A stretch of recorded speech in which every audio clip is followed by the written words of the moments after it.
श्री बलभद्र खंड पहला अध्याय। श्री बलभद्र जी के अवतार का कारण।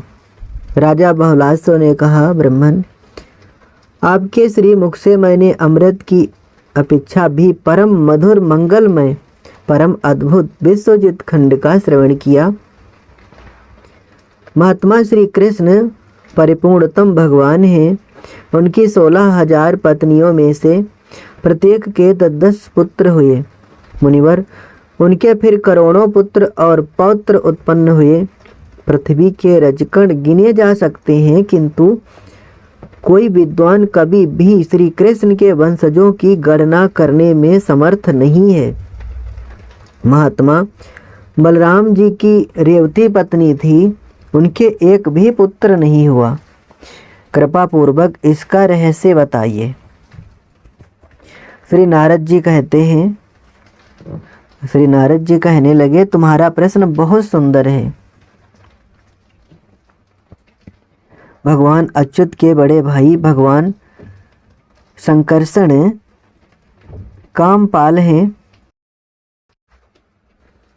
उन बलराम जी की कथा मैं तुम्हारे सामने भली भांति वर्णन करूंगा। दुर्योधन के गुरु प्राण विपाक नामक मुनि योगियों के और मुनियों के अधीश्वर थे। दुर्योधन के गुरु प्राण विपाक नामक मुनि योगियों के और मुनियों के अधीश्वर थे। वह एक दिन हस्तिनापुर पधारे।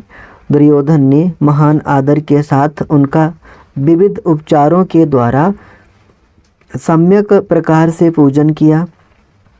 फिर वह महामूल्यवान सिंहासन पर विराजित हुए। दुर्योधन उनकी वंदना और प्रदक्षिणा करके हाथ जोड़कर उनके सामने बैठ गया। फिर अपने मन के संदेह को स्मरण करके उनसे कहा, भगवान संकर्षण साक्षात बलभद्र जी का इस भूमंडल में किस कारण से और किनकी प्रार्थना से शुभ आगमन हुआ। उन्होंने मेरे नगर को उल्टा कर टेढ़ा कर दिया था। वे मेरे गुरु हैं। मुझको उन्होंने ही गदा युद्ध सिखाया था। आप उनके प्रभाव का विस्तार पूर्वक वर्णन कीजिए। प्राण विपाक मुनि ने कहा, कुरु सत्तम युवराज यादव श्रेष्ठ, बलभद्र जी का प्रभाव सुनो। उसके सुनने से पापों का संपूर्णतया विनाश हो जाता है। इसी द्वापर के अंत की बात है। राजाओं के रूप में करोड़ों करोड़ों दैत्य सेनाओं ने उत्पन्न होकर पृथ्वी को भयानक भार से दबा दिया। तब पृथ्वी ने गौ का रूप धारण करके स्वयंभू ब्रह्मा जी की शरण ली।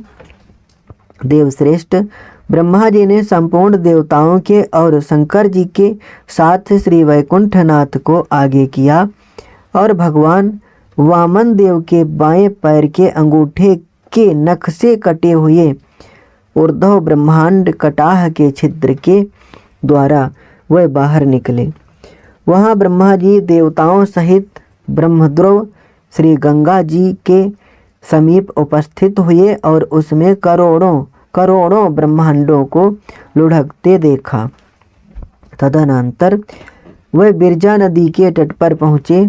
उसके बाद देवताओं के साथ ब्रह्मा ने अनंत कोटि सूर्यों की ज्योतियों के समान तेजो मंडल के दर्शन किए। उन्होंने ध्यान और प्रणाम किया। वहाँ देवताओं सहित ब्रह्मा जी को भगवान संकर्षण के दर्शन हुए। उनके 1000 मुख थे और उनका श्री विग्रह अनंत गुणों से लक्षित था। वह अनंत भगवान कुंडलाकार में विराजित थे। उन अनंत की गोद में उन्हें वृंदावन, यमुना नदी, गोवर्धन गिरी, कुंज निकुंज, लता वेलों की कतारें, भांति भांति के वृक्ष, गोपाल गोपी और गोकुल से परिपूर्ण सर्वलोक के द्वारा नमस्कृत परम सुंदर गौलोक धाम की उपलब्धि हुई और वहाँ निकुंजेश्वर स्वयं भगवान की अनुमति प्राप्त करके वह अंतःपुर में पहुँचे। वहाँ उस निकुंज में साक्षात परिपूर्णतम भगवान श्री कृष्ण चंद्र विराजित थे, जो अनंत ब्रह्मांडों के स्वामी हैं।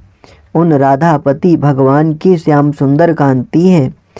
वह पीतांबर पहने हुए हैं, उनके गले में वनमाला सुशोभित है और वह बंसी धारण किए हुए हैं।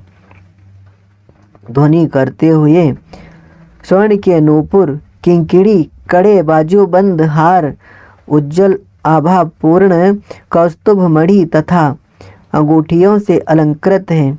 करोड़ों करोड़ों बाल सूर्यों के समान विद्युत वाले किरीट और कुंडल उन्हें सुशोभित कर रहे हैं। उनका मुख कमल अलकावलियों से समलंकृत है। ऐसे कमल वदन भगवान को ब्रह्मा आदि देवताओं ने नमस्कार किया और पृथ्वी के भार का सारा वृत्तांत उन्हें कह सुनाया। भगवान श्री कृष्ण ने उनकी सब बातों को सुन जानकर अपने निज जन समस्त देवताओं को पृथ्वी का भार हरण करने के लिए यथा योग्य आदेश दिया और सहस्त्र मुख वाले भगवान अनंत से वे यूं कहने लगे, हे अनंत, तुम पहले वसुदेव जी की पत्नी देवकी के गर्भ में जाकर फिर रोहिणी के उदर से प्रकट होवो। तदनंतर मैं देवकी के पुत्र के रूप में आविर्भूत होऊंगा। इस प्रकार श्री गर्ग संहिता में श्री बलभद्र खंड के अंतर्गत श्री प्राड विपाक मुनि और दुर्योधन के संवाद में श्री बलभद्र के अवतार का कारण नामक पहला अध्याय पूरा हुआ। दूसरा अध्याय श्री बलभद्र जी के अवतार की तैयारी। प्राड विपाक मुनि ने कहा कि इस प्रकार भगवान श्री कृष्ण के कहने पर 1000 मुख वाले अनंत जाने के लिए तैयार होकर अपनी सभा में जाकर विराजित हुए। उसी समय सिद्ध चारण और गंधर्वों ने आकर अत्यंत विनीत भाव से सिर झुकाकर उन्हें सब ओर से नमस्कार किया। इसके बाद ताल के चिन्ह से सुशोभित ध्वजा वाले दिव्य रथ में घोड़े जोतकर सुमति नामक सारथी उनके सन्मुख उपस्थित हुआ। शत्रु की सेना का विदारण करने वाला मूसल, दैत्यों का कचूमर निकालने वाला हल और ब्रह्ममय नामक कवच भी उनके सामने आकर उपस्थित हो गया। तदनंतर वहाँ सबके देखते देखते बलभद्र जी की सभा में श्री शेष जी रमा बैकुंठ से पधारे। उनके 1 सहस्त्र फनों पर मुकुट सुशोभित थे। सिद्ध चारणगण तथा पाणिनि और पतंजलि आदि मुनि उनकी स्तुति कर रहे थे। ऐसे वे शेष जी आकर स्तुति करके संकर्षण केसरी विग्रह में विलीन हो गए। उसके बाद अजित वैकुंठ से सहस्त्र वदन शेष जी का वहाँ आगमन हुआ। वह अजैक पाद, अहिर बुद्धन्य, बहुरूप, महद आदि रुद्रों से घिरे हुए थे। भयंकर प्रेत और विनायक आदि उनके चारों ओर फैले थे। बलराम सभा में आकर शेषनाग ने उनका स्तवन किया और स्तवन करने के पश्चात वे उन्हीं के शरीर में विलीन हो गए। तदनंतर श्वेतद्वीप से कुमुद और कुमुदाक्ष आदि प्रधान पार्षदों के द्वारा सेवित 1000 फनों के ऊपर विराजमान मुकुटों से सुशोभित पीतांबरधारी श्वेत पर्वत के समान प्रभाव वाले नील कुंतल की कांति से मंडित भयंकर रूप वाले शेष जी पधारे और वे भी सबके देखते देखते अनंत के देह में विलीन हो गए। फिर उसी समय इलाव्रत वर्ष से शेष जी आए। भगवती पार्वती की दासी करोड़ों स्त्रियों के यूथ उनकी सेवा कर रहे थे। मुकुट मंडित 1000 मुखों वाले शेष जी चमचमाते हुए किरीट, कुंडल और बाजूबंद से सुशोभित थे। सभा में आकर वे भी भगवान अनंत के श्री विग्रह में प्रवेश कर गए। तदनंतर पाताल के 32,000 योजन नीचे से शेष जी आए। वे 1000 मुख वाले शेष जी भगवान की तामसी कला से उत्पन्न थे। उन्होंने अनंत सूर्यों के समान प्रकाशमान किरीट धारण कर रखा था। व्यास, पाराशर, सनक, सनंदन, सनत कुमार, नारद, सांख्यायन, पुलस्त्य, बृहस्पति और मैत्रेय आदि महर्षियों की सन्निधि से उनकी अपार शोभा हो रही थी। वासुकी, महाशंख, श्वेत, धनंजय, धृतराष्ट्र, कुहक, कालीय, तक्षक, कंबल, अश्वतर और देवदत्त आदि नागराज उन्हें चंवर डुला रहे थे। कस्तूरी, अगर, केसर और चंदन के द्वारा अनुलिप्त बहुत सी नागकन्याएं उनकी सेवा कर रही थीं। सिद्ध, चारण, गंधर्व और विद्याधरों के द्वारा उनका यशोगान हो रहा था।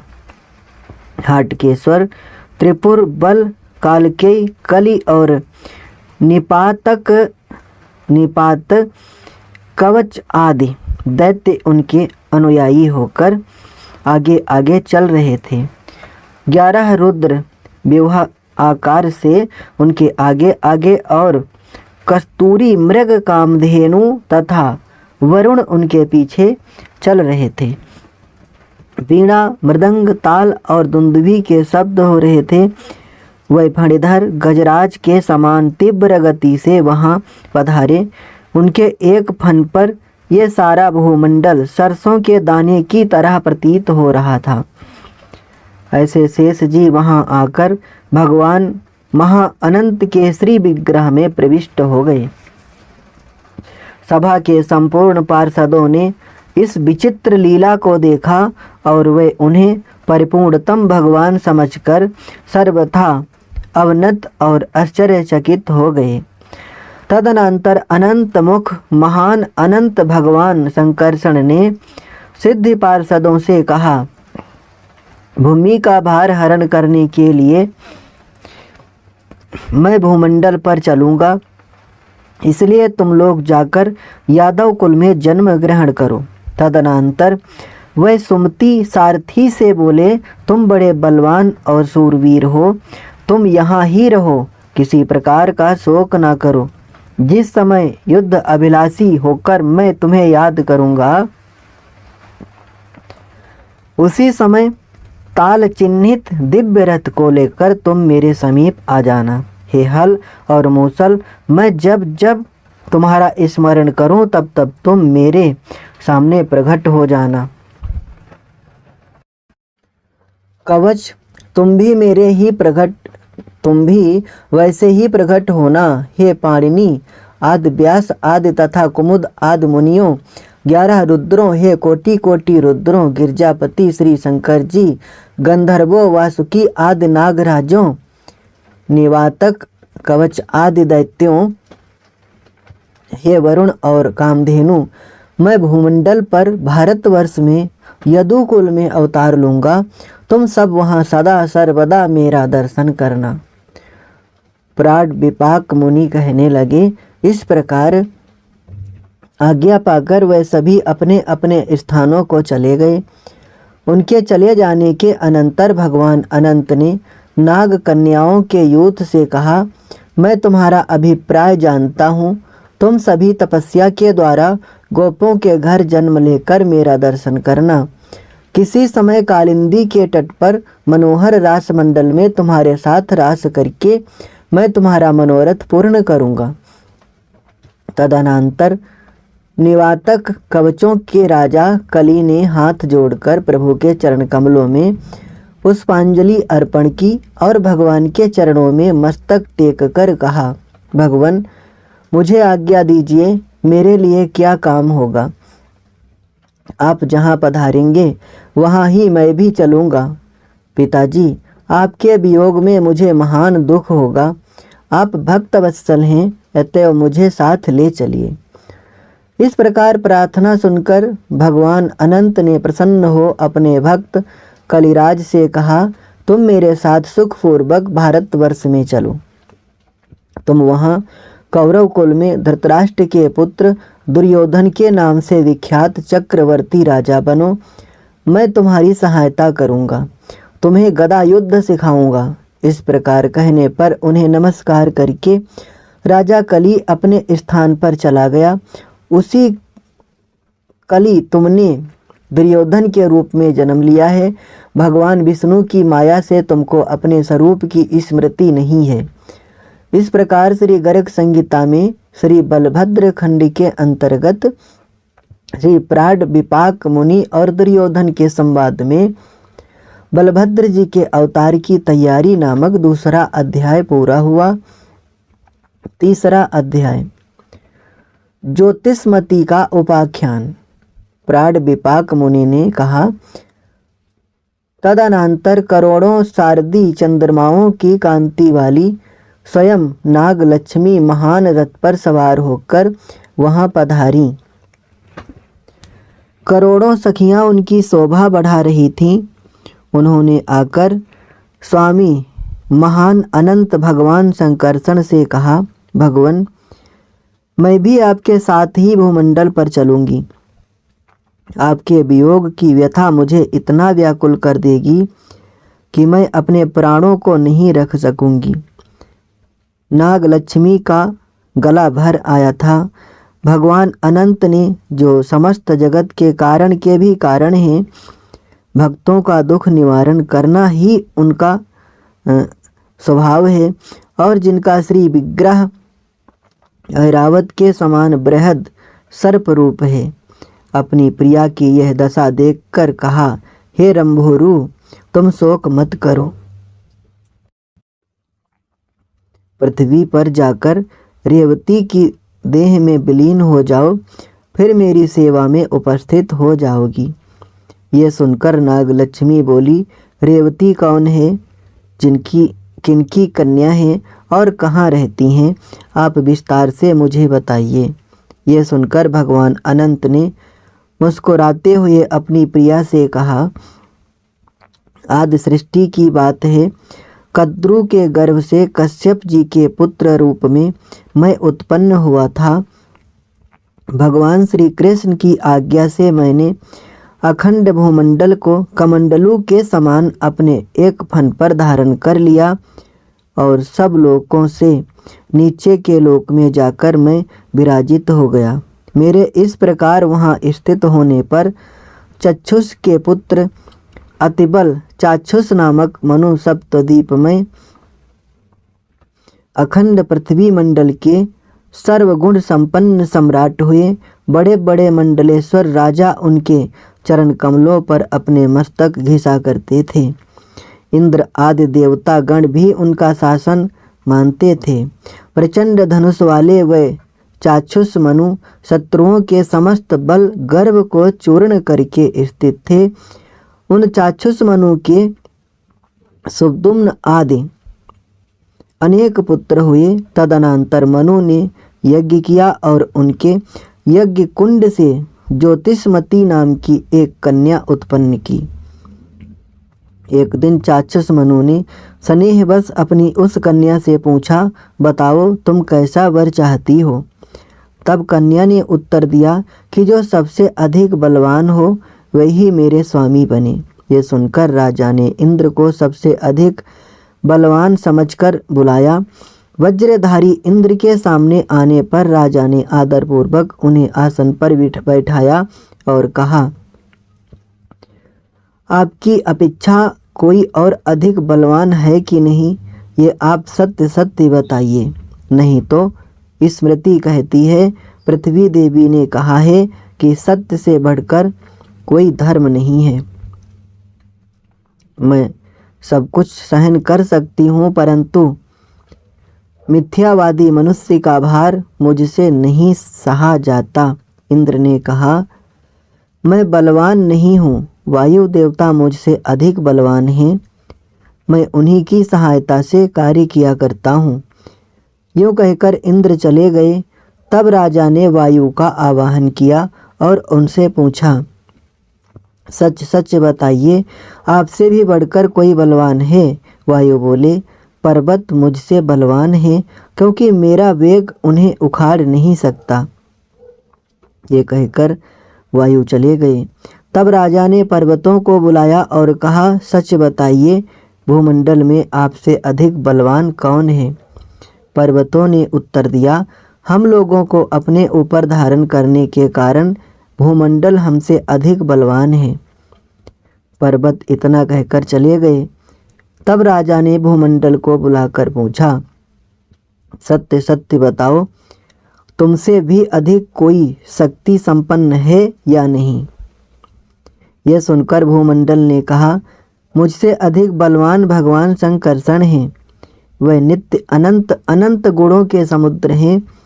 वह आदि देव हैं, वासुदेव रूप हैं। उनके 1000 मुख हैं। उनका विग्रह गजराज के समान विशाल है। वह कैलाश के सदृश उज्जवल प्रभाव वाले हैं। करोड़ों सूर्यों के समान उनकी ज्योति है। वह सुंदरता में करोड़ों कामदेवों के गर्व को चूर्ण करने वाले हैं। कमल पत्र के समान उनके सुंदर नेत्र हैं।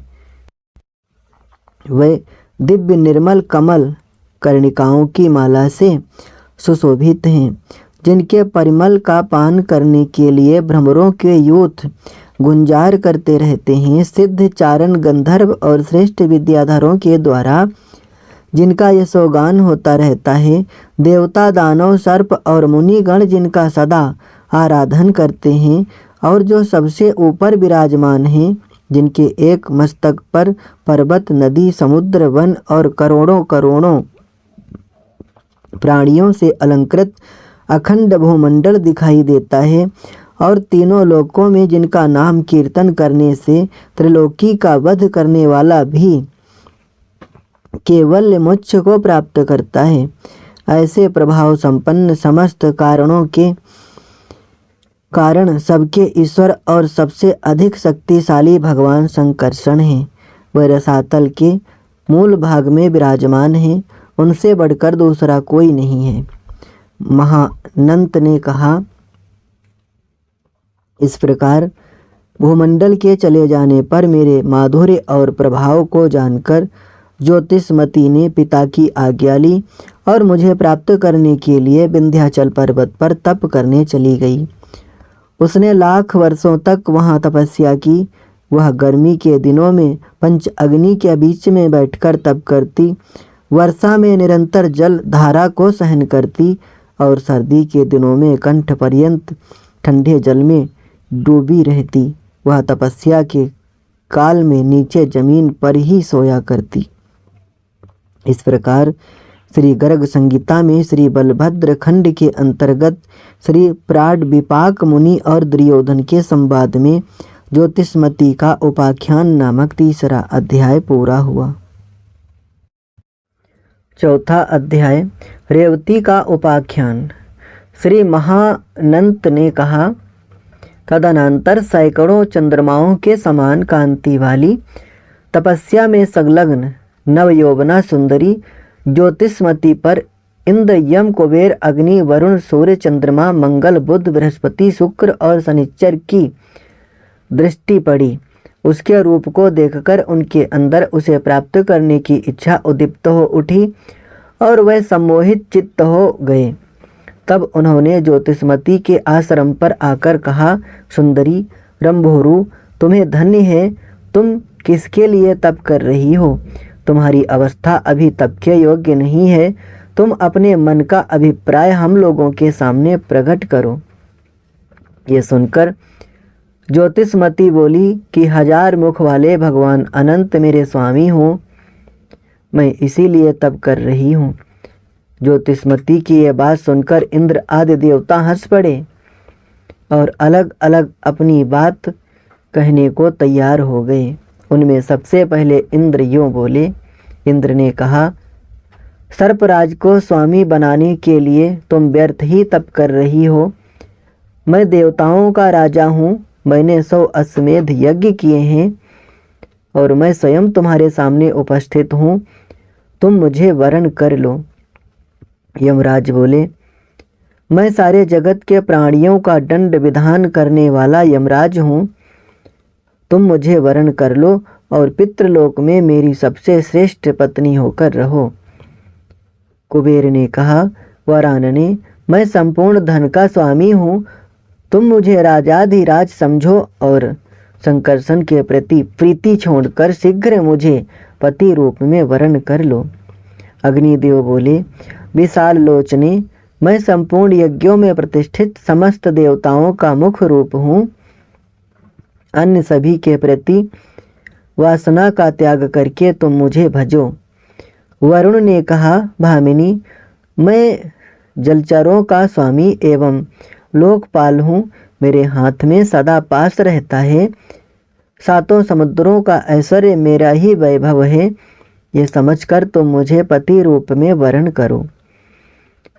सूर्य देवता बोले, हे चाक्षुष आत्मजे, मैं जगत का नेत्र हूँ, मेरी प्रचंड किरणें सर्वत्र व्याप्त रहती हैं, अतएव पाताल में रहने वाले अनंत का त्याग करके तुम स्वर्ग के आभूषण रूप मुझको वरण करो। चंद्रमा ने कहा, मैं औषधियों का अधीश्वर, नक्षत्रों का राजा, अमृत की खान एवं ब्राह्मण श्रेष्ठ हूँ और कामिनियों को बल प्रदान करने वाला हूँ। हे गजगामिनी, तुम मेरी उपासना करो। मंगल बोले, ये पृथ्वी मेरी माता है और साक्षात उरुक्रम भगवान मेरे पिता हैं। मेरा नाम मंगल है। हे कल्याणी, संसार के विपुल कल्याण की कामना करने वाली, तुम मुझे अपना पति बनाओ। बुध ने कहा, मैं बुद्धिमान, शूरवीर और कामिनियों के रस को बढ़ाने वाला बुध हूँ। तुम सब देवताओं का परित्याग करके मेरे साथ आनंद का अनुभव करो। बृहस्पति बोले, मैं देवताओं का आचार्य, बुद्धिमान, वाणी का स्वामी साक्षात बृहस्पति हूँ। हे शुभे, ये समझकर तुम मेरी उपासना करो। शुक्र ने कहा, मैं दैत्यों का गुरु, भृगु के वंश में उत्पन्न साक्षात कवि हूँ। महाप्राज्ञ, तुम अपने कल्याण की बात सोचकर मेरी भामिनी बन जाओ। शनि बोले, कल्याणी, मैं सबसे अधिक बलवान हूँ, देवताओं के ऊपर भी मेरा प्रभाव है। अपनी दृष्टि से सारे संसार को भस्म कर डालने की मुझमें शक्ति है। अतएव सारी चिंताओं का त्याग करके तुम मुझे पति रूप में वरण कर लो। भगवान महाअनंत ने कहा, इन सब की बात सुनते ही ज्योतिषमती के नेत्र लाल हो गए, उनका अधर कांपने लगा और भवें टेढ़ी हो गईं। क्रोध की आग भड़क उठी। फिर उन्होंने मेरा स्मरण किया और अत्यंत क्रोध के आवेश में आ गईं। ज्योतिषमती के क्रोध से ब्रह्मलोक से लेकर पाताल एवं भूमंडल सहित सारा ब्रह्मांड कांप उठा। सब और महान भय छा गया। ये देखते ही श्राप के भय से कांपते हुए इंद्र आदि देवताओं ने सब दिशाओं से पूजन की सामग्री ली और ज्योतिषमती के चरण कमलों पर गिरकर वे बचाओ बचाओ पुकारने लगे। इंद्र आदि देवताओं के द्वारा इस प्रकार शांत करने का प्रयत्न करने पर भी ज्योतिषमती ने उन्हें पृथक पृथक श्राप दे दिया। ज्योतिषमती बोली, शनि, तू दुष्ट है, मुझे छलने के लिए यहाँ आया है। तू अभी पंगु हो जा। तेरी नीची दृष्टि हो जाए तो अत्यंत काला कलूटा और दुबला पतला हो जा। निंदनी काले उड़द खाया कर और काले तिल का तेल लगाया कर। शुक्र, तू अभी एक आँख से काला हो जा। बृहस्पति, तू स्त्री भाव को प्राप्त हो जा। बुध, तेरा वार दिन निष्फल हो जाए। बुधवार को किसी के कुछ कहने और कहीं यात्रा करने पर सफलता नहीं मिलेगी। मंगल, तू बंदर के समान मुख वाला हो जा। चंद्रमा, तेरे राज्य क्षमा का रोग हो जाए। सूर्य, तेरे दांत टूट जाएं। वरुण, तू जलंधर रोग का शिकार हो जा। अग्नि, तू सब कुछ खाने वाला बन जा। कुबेर, तेरा पुष्पक विमान छन जाए। यमराज, बलवान राक्षस युद्ध में तेरा मान भंग करे और तू शक्तिशाली राक्षसों से युद्ध में हार जा। देव अधम इंद्र, तू मुझे हरने के लिए आया है और अपने मुंह से तूने परमात्मा की निंदा की है। स्वर्ग में किसी राजा के द्वारा तेरी पत्नी सची हर ली जाएगी। वह स्वर्ग सुख का भोग करेगा और तू वहां से भगा दिया जाएगा। अरे स्वर्ग के राजा किसी राक्षस के द्वारा युद्ध में तेरी हार होगी तो पास में बांधा जाएगा और वह लंकापुरी में ले जाकर तुझे अंधकार पूर्ण कारागार में डाल देंगे। भगवान महाअनंत बोले। तदनंतर ज्योतिषमती के द्वारा श्राप को प्राप्त कर देवताओं के बीच इंद्र कुपित हो गए और इंद्र ने भी ज्योतिषमती को श्राप दे दिया। हे क्रोधकारिणी, संकर्षण को पति के रूप में प्राप्त करके भी इस जन्म अथवा दूसरे जन्म में अथवा कभी तुम्हारे घर में पुत्र उत्सव नहीं होगा। इंद्र ज्योतिषमती के तेज से बड़े तिरस्कृत हो गए थे। उन्होंने इस प्रकार कहकर सारे देवताओं के साथ स्वर्ग की यात्रा की। ज्योतिषमती फिर तपस्या में लग गईं।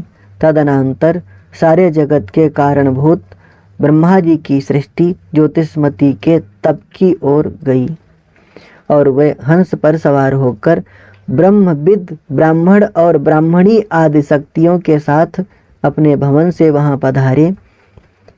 आकाश में ही स्थित हुए ब्रह्मा ने उसको संबोधन करके कहा, ज्योतिषमती, चाक्षुष मनु की पुत्री, तुम्हारा तप सफल हो गया। इस तप में तुम सिद्ध हो गई। मैं तुम पर अत्यंत प्रसन्न हूँ। तुम वर मांगो। ब्रह्मा जी की बात सुनकर ज्योतिषमती कंठ पर्यंत जल से बाहर निकली। उसने ब्रह्मा जी को प्रणाम किया, उनका स्तवन किया और वो हाथ जोड़कर कहने लगी, भगवान, यदि निश्चय ही आप मुझ पर प्रसन्न हैं तो 1000 मुख वाले भगवान संकर्षण मेरे पति हों, ये मुझे वर दीजिए। देवश्रेष्ठ, ब्रह्मा जी ने यह सुनकर उत्तर में कहा, पुत्री, तुम्हारा मनोरथ दुर्लभ है। ब्रह्मा जी ने कहा, पुत्री, तुम्हारा मनोरथ दुर्लभ है, तथापि मैं उसे पूर्ण करूँगा। आज से ही वैवस्वत मनमंत्र प्रारंभ हुआ है।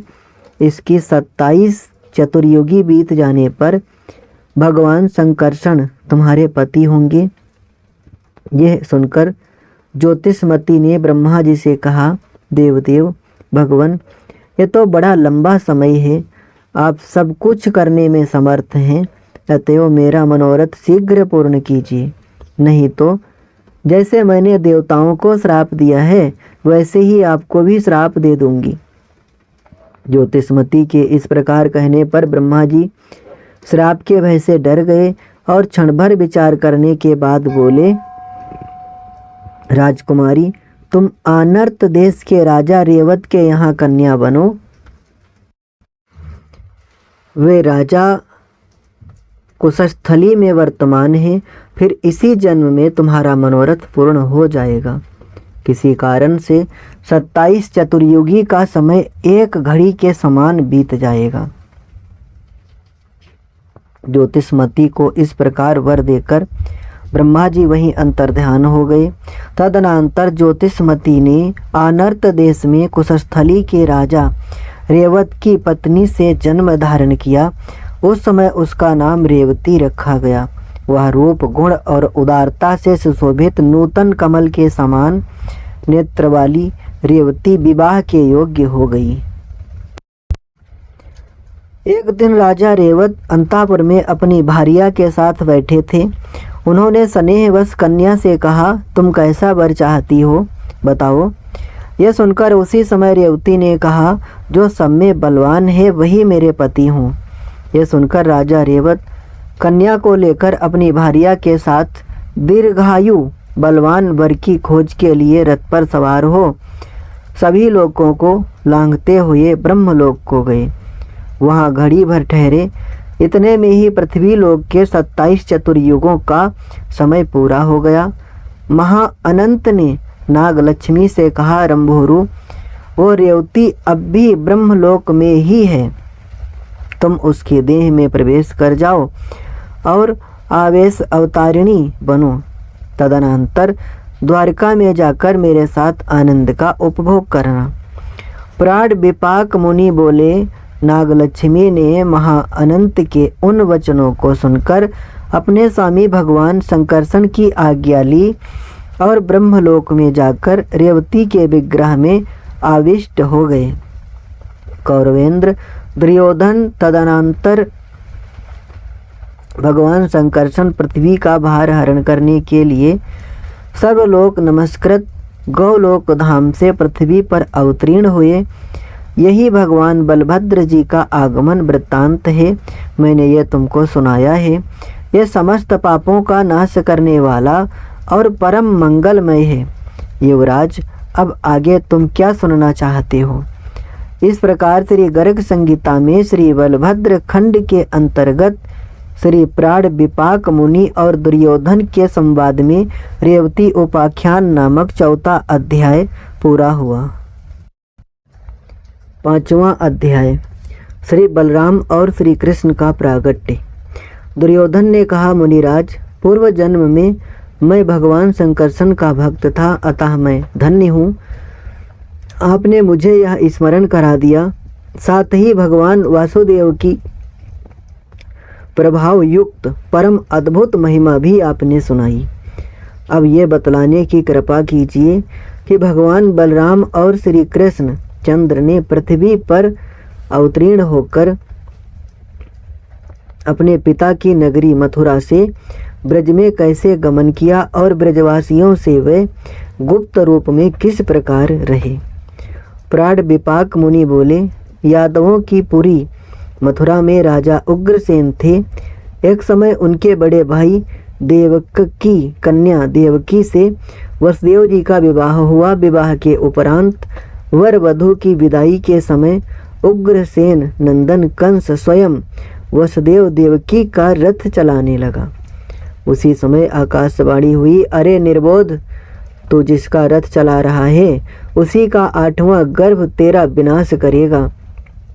ये सुनते ही काल नेमी तने महान दैत्य कंस हाथ में तलवार लेकर बहन देवकी का वध करने को तैयार हो गया। उसी क्षण वसुदेव जी ने कंस को समझाकर कहा कि तुम इसका वध मत करो, जिनसे तुमको और मुझको भी भय हो रहा है। देवकी के गर्भ से उत्पन्न वे जितने पुत्र होंगे मैं सबको लाकर तुम्हें दे दूंगा। वसुदेव जी की बात पर विश्वास करके कंस ने देवकी वसुदेव दोनों को कारागार में बंद करवा दिया और वह निश्चिंत हो गया। तदनंतर देवकी के पहला पुत्र उत्पन्न हुआ। वसुदेव जी ने उसे तुरंत लाकर कंस को दे दिया। कंस ने समझा वसुदेव जी बड़े सत्यवादी हैं, अतएव उसने लड़के का वध नहीं किया। इसके उपरांत उसके यहाँ नारद जी पधारे और उन्होंने कहा, जैसे अंकों की टेढ़ी चाल है वैसे ही देवताओं की चाल भी उल्टी होती है। संभव है इधर उधर से गिनने पर यही लड़का 8वां माना जाए और तुम्हारा शत्रु बने। विशेष बात तो ये है कि सारे यादवों के रूप में देवता ही अवतीर्ण हैं और वे सभी तुम्हारा वध चाहते हैं। नारद जी से इस प्रकार की बात सुनी, तब से कंस देवकी से उत्पन्न प्रत्येक लड़के को मारने लगा। उस समय कंस के भय से यादवों में भगदड़ मच गई और वे महान कष्टों का अनुभव करने लगे। तदनंतर देवकी के 7वें गर्भ में भगवान अनंत का आगमन हुआ। वसुदेव जी की एक दूसरी पत्नी रोहिणी थी। कंस के भय से नंद बाबा के यहाँ गोकुल में रहा करती थी।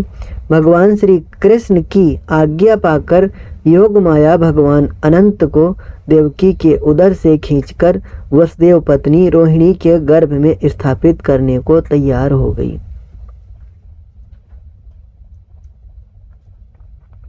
देवकी का 7वां गर्भ एक ही साथ हर्ष और शोक बढ़ाने वाला था।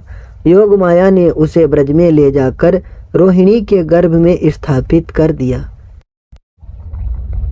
तब मथुरा के लोगों ने कहा, अहो, देवकी का गर्भ कहाँ चला गया? बड़े आश्चर्य की बात है। उसके 5 दिन बाद भाद्रपद मास के शुक्ल पक्ष की षष्ठी तिथि को जो स्वाति नक्षत्र और बुधवार से युक्त थी।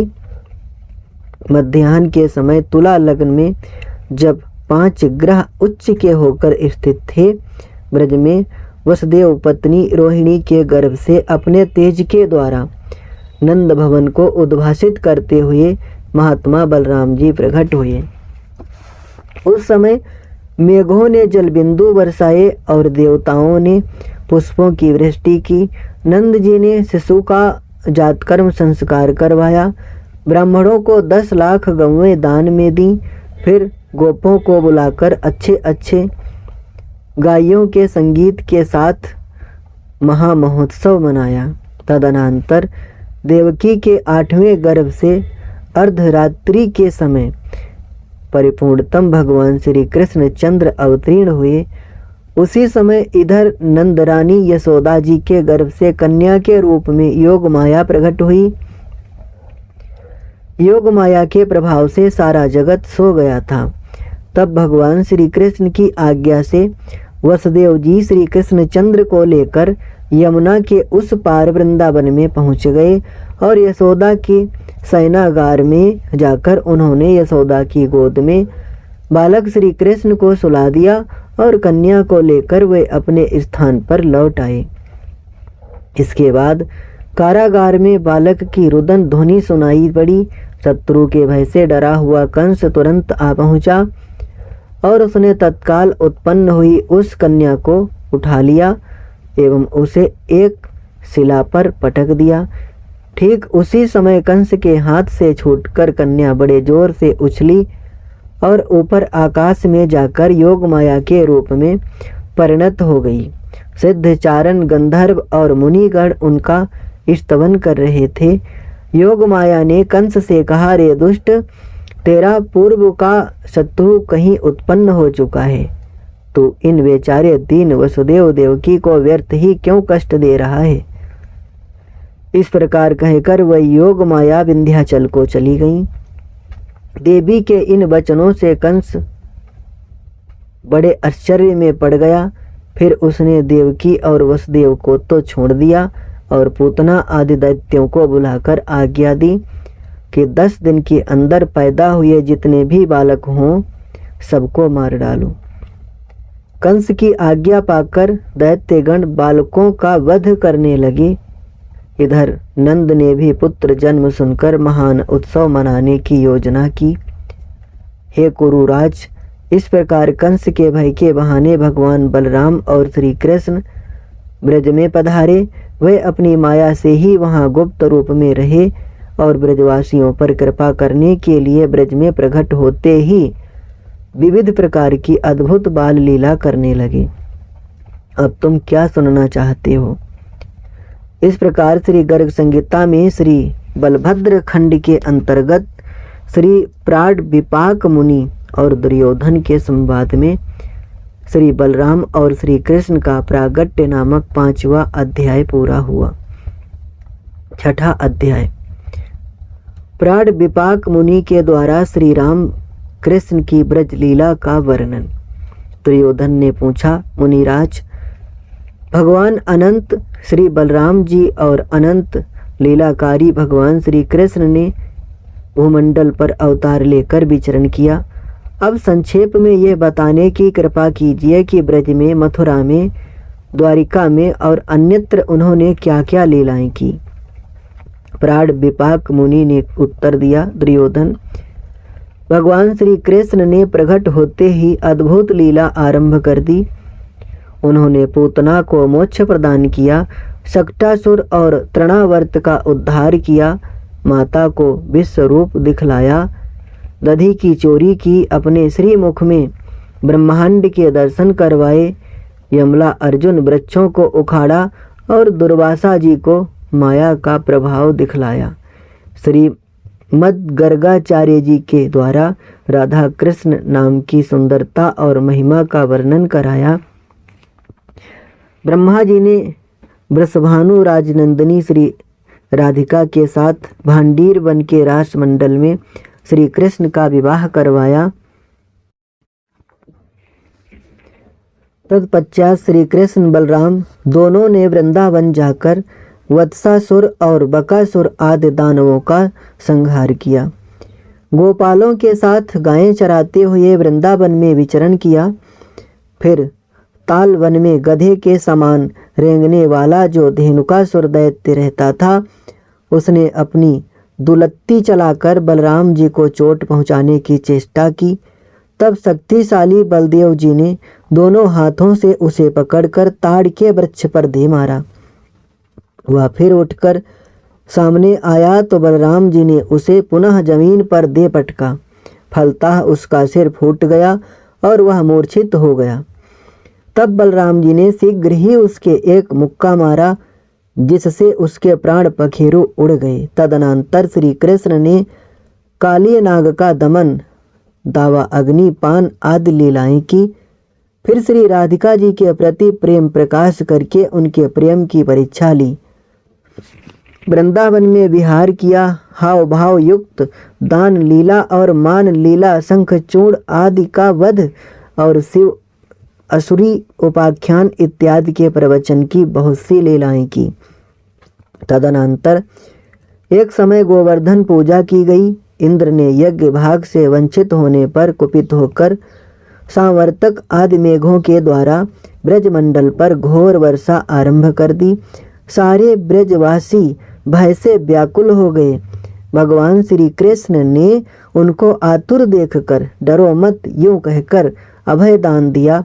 फिर उन्होंने गिरिराज गोवर्धन को उखाड़कर जैसे बालक छत्रक कुकुरमुत्ता को उठा लेता है, ठीक वैसे ही गोवर्धन को अपने एक हाथ पर रख लिया। 7 वर्ष की अवस्था वाले श्री कृष्ण पूरे 7 दिनों तक पर्वत को हाथ पर उठाए बिना हिले डुले अविचल खड़े रहे।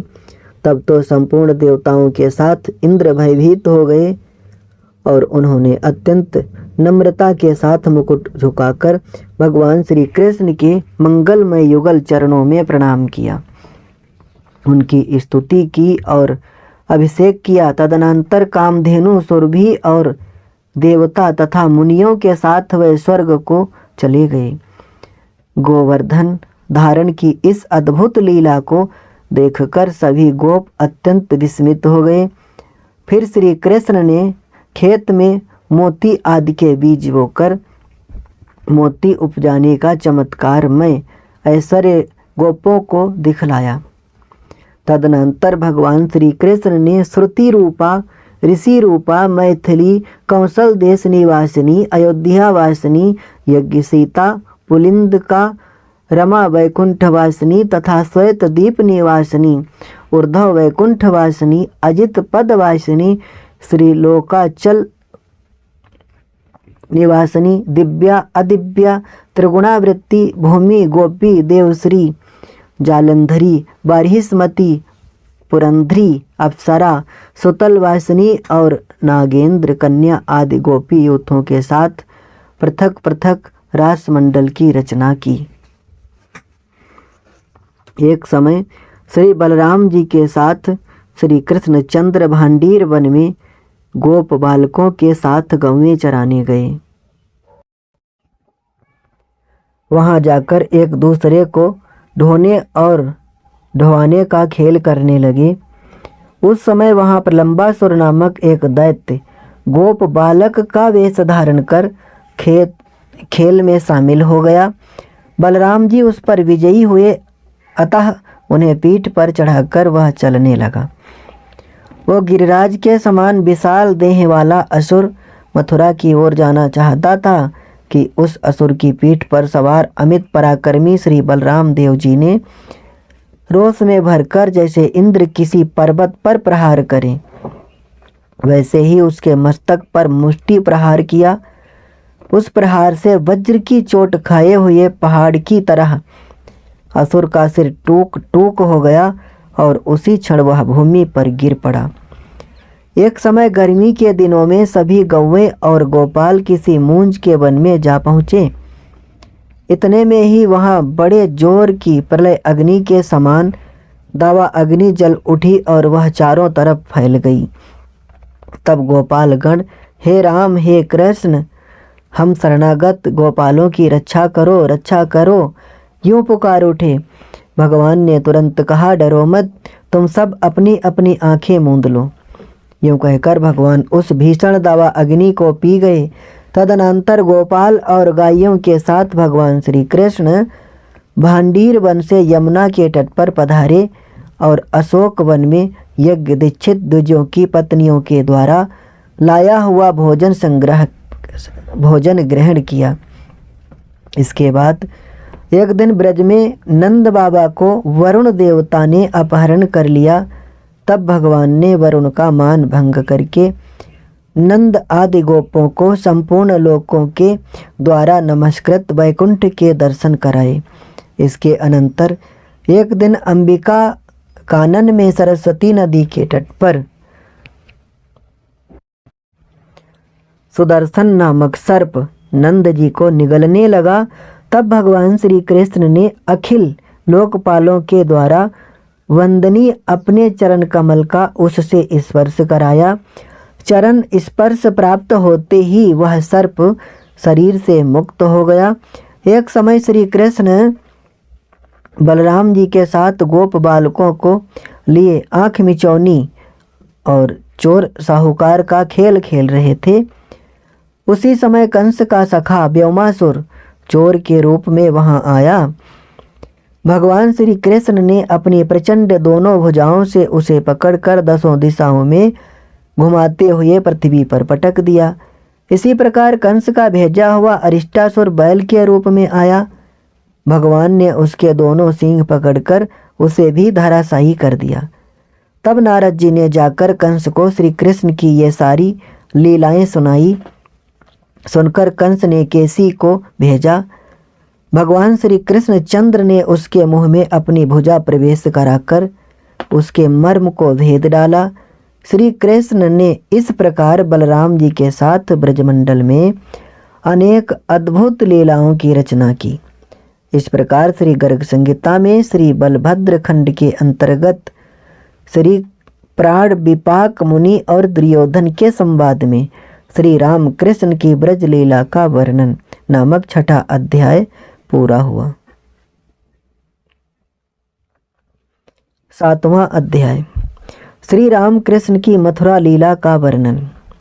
प्राण विपाक मुनि बोले, युवराज दुर्योधन, भगवान बलराम जी और श्री कृष्ण चंद्र ने मथुरा में जो जो लीलाएं की उनका संक्षेप में वर्णन कर रहा हूँ, सुनो। कुछ समय के पश्चात काल नेमी कुमार कंस ने बलराम और श्री कृष्ण को बुलाने के लिए अक्रूर जी को भेजा। अक्रूर जी ब्रज में पधारे। श्री कृष्ण को मथुरा जाने के लिए प्रस्तुत देखकर गोपियां विरह से आतुर हो गईं।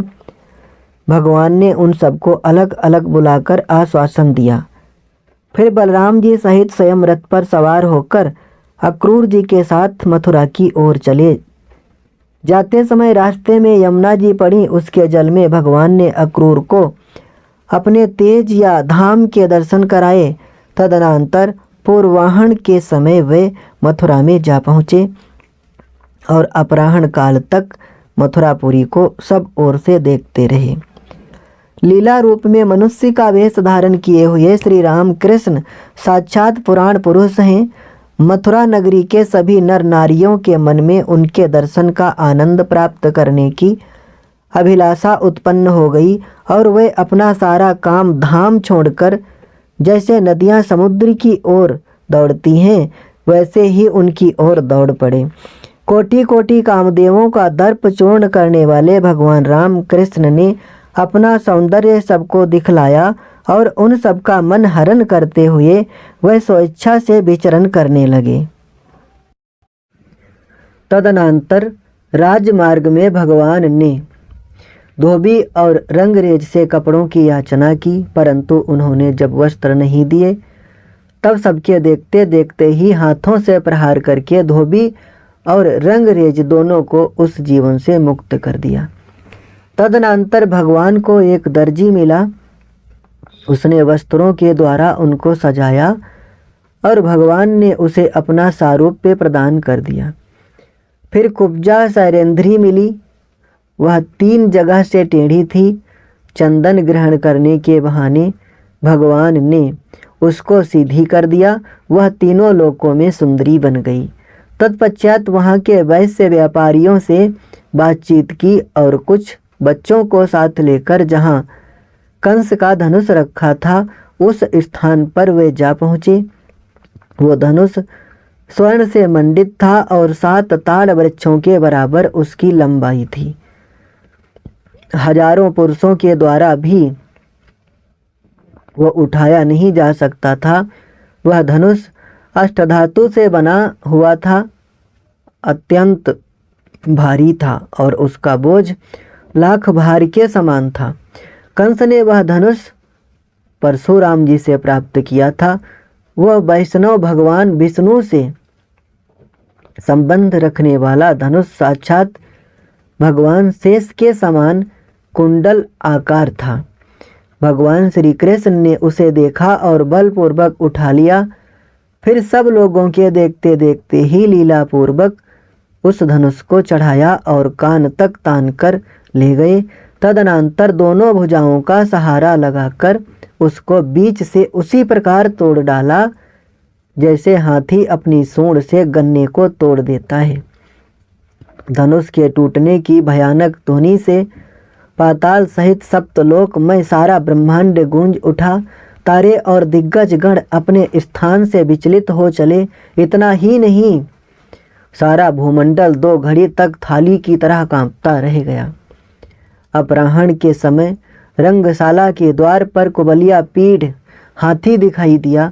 भगवान ने उसके समीप आकर बाल लीला के रूप में क्षण भर उसके साथ युद्ध किया। तदनंतर उसकी सूंड को पकड़कर उसे इधर उधर घुमाया और फिर वैसे ही जमीन पर पटक दिया जैसे बालक कमंडलू को पटक दे। कुबलिया पीढ़ हाथी का इस प्रकार वध करके श्री बलराम और श्री कृष्ण कंस रचित रंगभूमि में पहुँचे और उन्होंने वहाँ पर बैठे हुए सभी लोगों को उनके अपने अपने भाव के अनुसार यथा योग्य दर्शन दिए।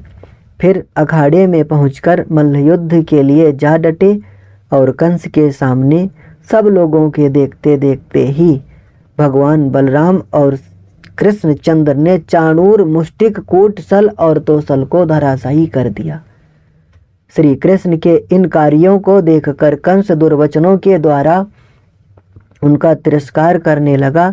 इसी बीच भगवान श्री कृष्ण कूदकर उस कटुभाषी कंस के अत्यंत ऊंचे मंच पर चढ़ गए। तुरंत मृत्यु के समान श्री कृष्ण को सामने आया देखकर कंस मंच से उठा और भगवान की भर्त्सना करते हुए उसने उसी क्षण ढाल और तलवार को हाथ में उठा लिया।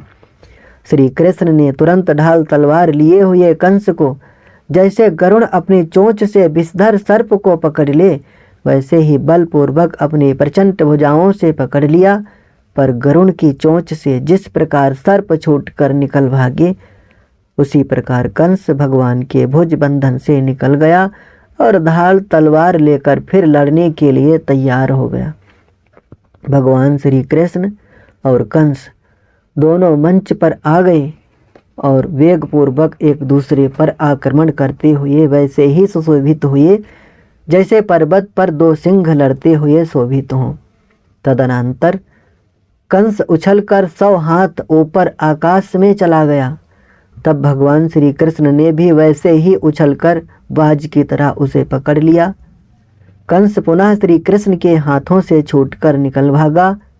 तब त्रिलोक को धारण करने वाले श्री कृष्ण ने फिर अपने प्रचंड भुजदंडों से उसको पकड़ लिया और इधर उधर घुमाते हुए महाकाश से उसे मंच पर पटक दिया। जैसे बिजली गिरने से वृक्ष टूट जाता है उसी प्रकार कंस के गिरते ही मंच के खंभे टूट गए। वज्र के समान कठोर शरीर वाला वह कंस नीचे गिर पड़ा। एक बार उसे कुछ व्याकुलता हुई परंतु वह फिर सहसा उठा और महात्मा श्री कृष्ण के साथ जूझने लगा। भगवान श्री कृष्ण ने अपनी भुजाओं से पकड़कर उसे मंच पर पटक दिया और वे उसकी छाती पर चढ़ बैठे। तब उन्होंने उसके सिर को पकड़कर केस खींचते हुए जैसे पर्वत से कोई चट्टान को गिराए वैसे ही उसे मंच से नीचे अखाड़े में गिरा दिया। तदनंतर सबके आधार स्वरूप अनंत पराक्रमशाली सनातन पुरुष भगवान स्वयं वेगपूर्वक मंच से कूदकर कंस के ऊपर जा चढ़े। इस प्रकार दोनों के गिरने से पृथ्वी कुछ नीचे धंस गई और सारा भूमंडल 3 घड़ी तक थाली की तरह कांपता रह गया। कंस के प्राण निकल गए। सबके देखते देखते ही जैसे भूमि पर पड़े हुए गजराज को सिंह खींच रहा हो, वैसे ही वह कंस के शरीर को घसीटने लगे। राजाओं में हाहाकार मच गया। लोग कहने लगे, अहो कैसे आश्चर्य की बात है कि वैरभाव से स्मरण करने वाला कंस भी उन प्रभु के सारूप्य को वैसे ही प्राप्त हो गया जैसे कीड़ा भृंगी के रूप में परिणत हो जाता है। कंस की मृत्यु देखकर उसके छोटे भाई तत्काल ढाल तलवार लेकर वहां आ डटे। उन पर बलभद्र जी की दृष्टि पड़ी और उन्होंने मुदगर उठाकर सब ओर से प्रहार करते हुए सबको धराशायी कर दिया। तब देवताओं की दुंदुभियां बज उठीं, सर्वत्र जय जयकार की ध्वनि होने लगी। देवताओं ने पुष्पों की वर्षा की, विद्याधरियां नृत्य करने लगीं और विद्याधर गंधर्व तथा किन्नर भगवान का यशोगान करने लगे। तदनंतर भगवान श्री कृष्ण ने सबको आश्वासन देकर माता पिता को बंधन मुक्त किया और उग्रसेन को राज्य सौंप दिया। फिर यज्ञोपवीत संस्कार संपन्न होने पर सांदीपनी मुनि के समीप जाकर समस्त विद्याओं का अध्ययन किया। दक्षिणा रूप में मरे हुए गुरुपुत्रों को लाकर प्रदान किया। शंखासुर का वध किया। फिर वह मथुरा में आकर निवास करने लगे।